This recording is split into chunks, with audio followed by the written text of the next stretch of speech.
अस्सलाम वालेकुम। कैसे हैं आप सब? उम्मीद है कि ठीक होंगे, खैरियत से होंगे। अल्लाह ताला आपको हमेशा ठीक ठाक ही रखें, खैरियत से रखें। सबसे पहले आप सबको बहुत बहुत बहुत चाँद मुबारक मुबारक। शवाल का चाँद नज़र आ गया और कल इंशाल्लाह ईद होगी। तो बस मैं ज़रा शहर बोल लें, बाज़ार बोल लें, कुछ भी जाके कुछ चीज़ें लेकर आई हूँ ईद के लिए, कुछ मेहमानों के लिए। तो चले मैं आपको दिखाती हूँ। ज़्यादा चीज़ें तो कुछ नहीं लाई, लेकिन ईद पर मेहमान आते हैं, मेहमानों के लिए चीज़ें ना हो ये हो नहीं सकता। तो ये देखें, इस तरह करके ये बाकर खानी लाई हूँ, बिल्कुल फ्रेश है। ये तो हमारे अपने लिए हैं, ये मेहमानों के लिए बिल्कुल नहीं। उसके बाद नूडल्स का मेरा बहुत दिल चाह रहा था, ये 2 पैकेट मैं नूडल्स के लेकर आई हूँ। ये मैं अभी अपने हस्बैंड के साथ जाके लेकर आई हूँ। बस ज़्यादा मैंने चीज़ें नहीं ली क्योंकि शहर में बहुत ज़्यादा रश था। उसके बाद ये लेस लेकर आई हूँ अपने लिए। बस ये 3-4 चीज़ें अपने लिए लेकर आई हूँ, बाकी चीज़ें अभी मैं दिखाती हूँ जो मेहमानों के लिए लेकर आई हूँ। मेहमानों के लिए ये देखिए पापड़ लेकर आई हूँ। पापड़ सभी शौक़ से खाते हैं, आप मैं सभी। तो ये पापड़ लेकर आई हूँ मेहमानों के लिए कि ये झटपट बन जाते हैं, ज़्यादा टाइम नहीं लगता। और उसी के साथ ही नीमको लेकर आई हूँ। ये देखें, ये नीमको आधा किलो नीमको है, ज़्यादा नीमको नहीं है, ये आधा किलो नीमको है। और उसी के साथ ही बेकरी के जो बिस्किट होते हैं, तो मिक्स में वो बिस्किट भी लेकर आई हूँ, वो भी मैं आपको दिखाती हूँ। ये देखें, ये वाले बिस्किट। बस यही 3-4 चीज़ें लेकर आई हूँ। अगर मेहमान आए और फिर चाय वगैरह का बोलेंगे या ठंडे का, फिर वो बाद में देख लूँगी मैं। लेकिन बस ये 2-3 लेकर आई हूँ चीज़ें, क्योंकि ईद है तो ईद के लिए ये सामान चाहिए था।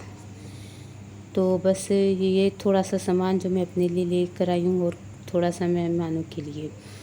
बस उसी के साथ ही मैंने घर की भी सफाई की है। आते ही पहले घर की सफाई की, फिर मैंने आपको इसके साथ सामान शेयर किया है। ये मैंने यहाँ चटाई बिछा दी है ताकि कोई आए तो मुश्किल ना हो, नीचे बैठ जाए और ये ऊपर बैठ। ये बस अभी मैंने फ़र्श धोया है सारा। ये देखिए, यहाँ से भी फ़र्श धोया है, बहुत मुश्किल से धोया है, क्या बताऊँ। कमर ही मेरी दुखना शुरू हो गई।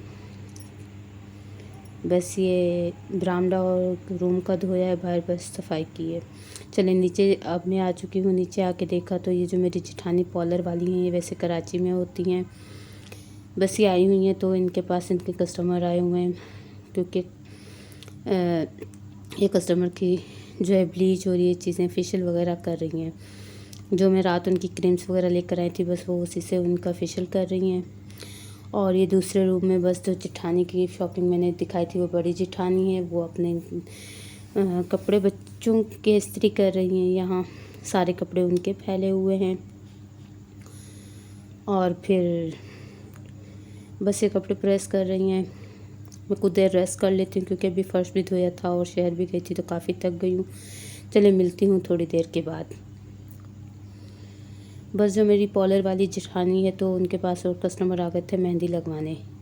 गांव में ही मेहंदी लगवाने आए हैं, क्योंकि ज़ाहिर है शहर में तो फिर आपको पता है जब होते हैं तो बहुत रश होता है, पर ये गांव में आई हैं तो किसी का फेशियल, किसी की मेहंदी, इस तरह करके कस्टमर आ रहे हैं। क्योंकि गांव में आपको पता है इतनी ज़्यादा पार्लर वगैरह नहीं है, तो इतनी ज़्यादा लोग नहीं आते। होते हैं छोटे मोटे पार्लर होते हैं, लेकिन मोस्टली जो पार्लर वाली होती हैं वो घर पे काम करती हैं। तो बस ये भी इसी तरह से काम कर रही हैं।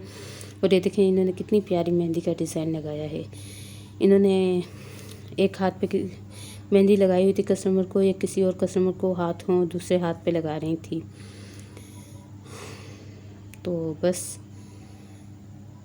मैं देख रही थी इनको कि ये किस तरह से मेहंदी लगवा रही हैं, क्योंकि ईद पे चूड़ी और मेहंदी के बिना तो ईद होती नहीं है। बस ये यहाँ मेहंदी लगा रही थी और मैं भी देख रही थी, तो मैंने कहा चलें भाई ये भी थोड़ी सी वीडियो कैप्चर कर लेती हूँ, क्योंकि चांद रात की तो बात ही अलग होती है। और इस ईद पे सभी को ही अलग से खुशी होती है, क्योंकि सभी ने रोज़े वगैरह रखे होते हैं, तो उसकी खुशी ही अलग होती है। बस ये देखें, इन्होंने यहाँ इतनी मेहंदी लगा ली है। बस ये फिल हो चुका है, मेहंदी तकरीबन डिज़ाइन बन चुका है। और आपने भी ज़रूर मेहंदी, चूड़ियाँ, ये सारा कुछ किया होगा, क्योंकि लेडीज़ और बच्चियाँ जो हैं वो चूड़ियाँ और मेहंदी ईद पे लाजमी लगवाते हैं। बस अब मैं अपने पोर्शन में ऊपर जाती हूँ। ऊपर मैं आ चुकी हूँ। ऊपर 1-2 काम थे वो मैंने आके किए हैं, और यहाँ मुझे बहुत भूख लगी हुई थी, तो ये फ्रूट मेरा रखा था, तो बस अभी मैं ये फ्रूट खा लेती हूँ। और सुबह ईद है, आप बताइएगा आपकी ईद कैसे गुजरी, चांद रात आपकी कैसे गुजर रही है, कमेंट्स में ज़रूर बताइएगा। और बाहर रहने वाले मेरे सारे पाकिस्तानियों को जो आउट ऑफ कंट्री हैं, उन सबको मेरी तरफ से एडवांस में नहीं, बल्कि उनकी आज ईद थी, इसलिए उन सबको बहुत ईद मुबारक। अपना ख्याल, अपने प्यारों का ख्याल, अपनी ख़ास दुआओं में याद। अल्लाह हाफिज़।